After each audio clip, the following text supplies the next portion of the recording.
बच्चों को जब भी पढ़ने के लिए बोलो तो हमेशा बोलते हैं कि हमें तो भूख लग रही है। तो मैंने कहा अच्छा तुम पढ़ाई करो, मैं तुम्हारे लिए कुछ सुपर टेस्टी सा बनाती हूँ जो खाने में टेस्टी तो हो ही और साथ में हेल्थी भी बहुत हो, क्योंकि बढ़ती उम्र के बच्चों के लिए कुछ हेल्थी खाना ज़रूरी है। अब क्या करेंगे ना कि देखिए, सबसे पहले मैं आज बनाऊंगी कुछ ऐसा जो मक्का से बन सके, यानी कि हस्बैंड लेकर के आए थे एकदम फ्रेश मक्का। तो मैंने कहा कि इसी से जुड़ा हुआ कुछ बनाती हूँ, क्योंकि अभी मौसम है तो मौसम की चीज़ें तो हमेशा खानी ही चाहिए, क्योंकि ये हेल्थ के लिए बहुत ही अच्छी होती है। अब मैं लूँगी 3 मक्का ली है मैंने, तो इसे मैं कुकर के अंदर बॉईल करूँगी। आप चाहे तो अगर खुला बर्तन हो तो आप उसके अंदर भी बॉईल कर सकते हैं, लेकिन क्या है ना, कुकर में बॉईल करने से ये जल्दी बॉईल हो जाएगा। तो मैंने 3 मक्का उबलने के लिए फ्लेम ऑन करके और कुकर में डाल करके और चढ़ा दिया है। अब जब तक ये उबल करके तैयार होता है तब तक क्या करेंगे ना कि एक डो बना करके तैयार करेंगे, यानी कि आटा लगाएंगे इसकी स्टफिंग के लिए। तो देखिए, आप चाहें तो आधा मैदा और आधा आटा मिक्स कर सकते हैं, या फिर खाली मैदा से भी बना सकते हैं, या सिर्फ आटे से भी बना सकते हैं। तो मैं तो आज सिर्फ इसे आटे से बनाऊंगी। तो मैंने 2 बड़े चम्मच से भर करके आटा लिया है, इसमें थोड़ा सा नमक डाला है और साथ में 1 चम्मच मैंने इसके अंदर घी डाला है। अब क्या करेंगे, इसके अंदर थोड़ा थोड़ा सा पानी डाल करके आपको इसका एकदम सॉफ्ट सा डो लगा लेना है और इसे रेस्ट करने के लिए रखेंगे हम 10 मिनट के लिए साइड में। और जब तक इधर चेक करते हैं तो हमारी मक्का में भी सीटी लग रही है, तो मैंने इसमें 2 से 3 विसिल लगाई है। तो 3 विसिल में ये सही तरीके से पक गई है। अब इसे चेक करेंगे तो ये मुझे तो पकी हुई लग रही है, क्योंकि 3 विसिल में ये आराम से पक जाती है। तो अब इसे कुकर में से निकाल करके और इसे ठंडा होने के लिए साइड में रखेंगे। तो ये मैंने उबाली तो 3 मक्का है, लेकिन मैं इसमें पूरी मक्का का इस्तेमाल नहीं करूँगी। आधी मक्का को मैं दूसरी रेसिपी के लिए रखूँगी। अब क्या करेंगे कि जब तक हमारी मक्का ठंडी होती है, इसके लिए कुछ सब्जियां काट लेते हैं। तो देखिए, मैंने इसके लिए 1 प्याज लिया है मीडियम साइज़ का, 1 छोटी मैंने शिमला मिर्च ली है और साथ ही में मैंने 1 टमाटर लिया है। लेकिन क्या करना है कि टमाटर का जो अंदर का पल्प होता है ना, आप उसे निकाल दें, नहीं तो क्या होगा कि अगर हम बीज सहित इसे काट देंगे तो फीलिंग क्या है ना कि ज़्यादा गीली हो जाएगी। अब क्या करते हैं ना कि इसे रखते हैं साइड में, और मक्का भी हो चुकी है ठंडी। तो मक्का को काटने से पहले देखिए, मैं इस तरीके से इसमें कट लगा दूंगी। तो क्या होता है कि इस तरीके से जब हम कट लगा देते हैं ना, तो उससे क्या होता है ना कि मक्का अच्छी तरीके से काटने में सुविधा होती है। तो देखिए, इस तरीके से मैंने चारों तरफ इसमें कट लगा दिया है, और इसे धीरे धीरे करके आप इस तरीके से काट सकते हैं। अगर आप ऐसे नहीं करना चाहें तो आप क्या करें कि मक्के को पहले छील लें और इसके दानों को बॉईल कर लें, तो उससे भी सही रहता है। और बॉईल करके आप इसे ग्रेट कर लें। तो देखिए, पल्स मोड पर आपको ग्रेट कर लेना है, लेकिन मैं क्या करूँगी कि मैं हमेशा इसी तरीके से मक्का कट करती हूँ, तो मुझे तो ये ज़्यादा सुविधाजनक लगता है। और अब इसको मैंने डाल दिया है एक बाउल के अंदर, और इसके अंदर अब मैंने डाला है प्याज, साथ में जो शिमला मिर्च हमने काटी थी, शिमला मिर्च डाल देंगे। और उसके बाद मैंने इसके अंदर टमाटर ऐड कर दिया है। अब इसके अंदर कुछ मसाले ऐड करेंगे। तो देखिए, इसके अंदर मैंने हरी मिर्च नहीं डाली थी, लेकिन मैंने इसके अंदर 1 चम्मच चिली फ्लेक्स डाला है। 1 छोटे चम्मच से मैंने इसके अंदर काली मिर्च डाली है, और साथ ही में मैंने इसके अंदर टेस्ट के अकॉर्डिंग नमक डाला है। और उसके बाद इसके अंदर डाल देंगे, मैं ग्रेट करके थोड़ा सा चीज़ ऐड करूँगी, क्योंकि चीज़ मुझे बहुत ज़्यादा पसंद है, बच्चों को थोड़ा कम पसंद है, लेकिन इसे मैं भी खाऊंगी, इसलिए मैंने इसके अंदर थोड़ा सा चीज़ तो ऐड कर ही दिया है। और साथ ही में इसके अंदर मैं डाल दूँगी पनीर का टुकड़ा। तो मैंने ये पनीर लिया है, इसे भी मैंने ग्रेट कर लिया है। तो इन सारी चीज़ों को मिला देने के बाद आप इसे इस तरीके से मिक्स कर लें।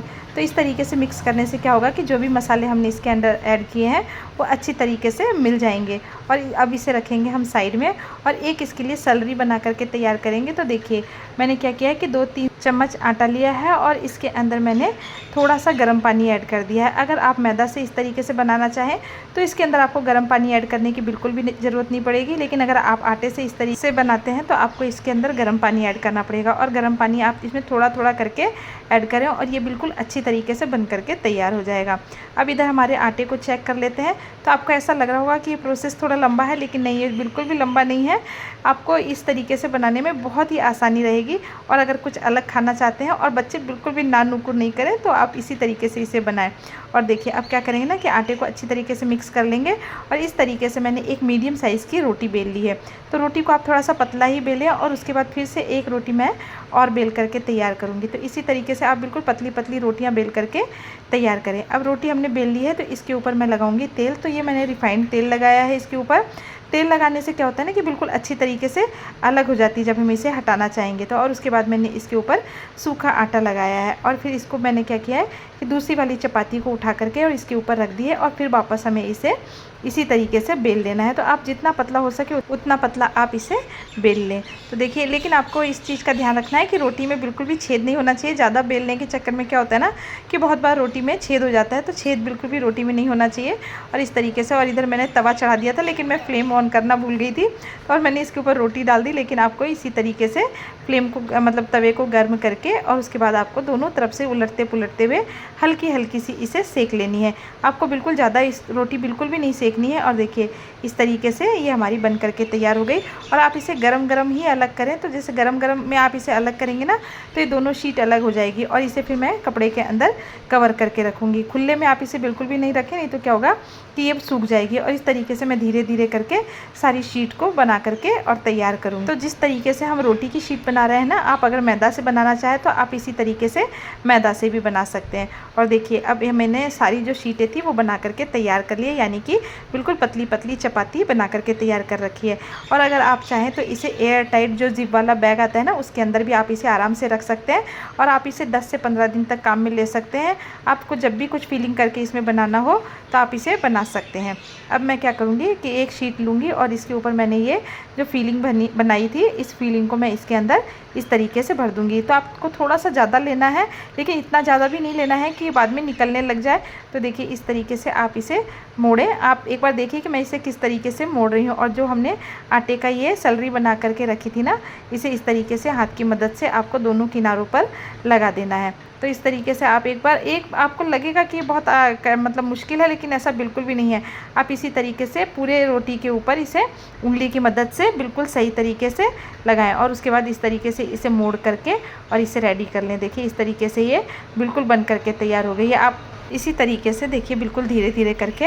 अब मैं तो क्या करूँगी कि मैं तो हमेशा बनाती रहती हूँ, इसलिए मेरी प्रैक्टिस है, तो मुझे ज़्यादा परेशानी नहीं होती है। तो देखिए, आप एक बार फिर से देखिए कि मैं इसे किस तरीके से मोड़ रही हूँ। तो इसी तरीके से आप धीरे धीरे करके चपातियों को मोड़ लें और इसके अंदर इस फीलिंग को भर दें। और देखिए, इस तरीके से मैंने 6 रोल बना करके तैयार कर लिए हैं। और इधर क्या किया ना कि एक पैन में मैंने तेल गरम कर लिया। आप चाहें तो अगर आपके पास एयर फ्रायर हो तो आप उसमें भी इसे एयर फ्राई कर सकते हैं, लेकिन मेरे पास एयर फ्राई नहीं है, तो मैं इसी तरीके से हल्का सा तेल डाल करके और इसे बिल्कुल फ्राई करूँगी। तो आपको फ्लेम मीडियम फ्लेम रखना है और तेल को बहुत ज़्यादा हीट नहीं रखना है। और इसे बिल्कुल ब्राउन कलर का, जब तक ये गोल्डन ब्राउन नहीं हो जाए तब तक हमें इसी तरीके से इसे धीरे धीरे करके और फ्राई कर लेना है। तो देखिए, इसका कलर कितना अच्छा गोल्डन कलर आ गया है। और आप एक बार ज़रूर से बना करके खाएं और बच्चों को खिलाएं, उन्हें बहुत ही ज़्यादा पसंद आएगा। और अभी तो बच्चे बढ़ती उम्र के हैं, तो वो तो इतना ऑयल तो वो खा ही सकते हैं। तो देखिए, इस तरीके से मैंने धीरे धीरे करके सभी रोल्स को फ्राई कर लिया है। और ये देखने में जितने सुंदर लग रहे हैं, ये खाने में भी उतने ही सुपर टेस्टी है। तो इस तरीके से अब मैं आपको एक कट करके बताती हूँ कि देखिए, ये काटने में भी बहुत ही सॉफ्ट है, मतलब एकदम क्रंची और कुरकुरे। और देखिए, इस तरीके से, और हमने क्या है ना कि इसके अंदर पनीर की और चीज़ की स्टफिंग करी है, तो उससे ये और भी टेस्टी बन गए हैं खाने में। और इसको मैंने सॉस के साथ सर्व किया है। तो चलिए, अब मैं तो चलिए इसे इंजॉय करने। Take care, bye bye.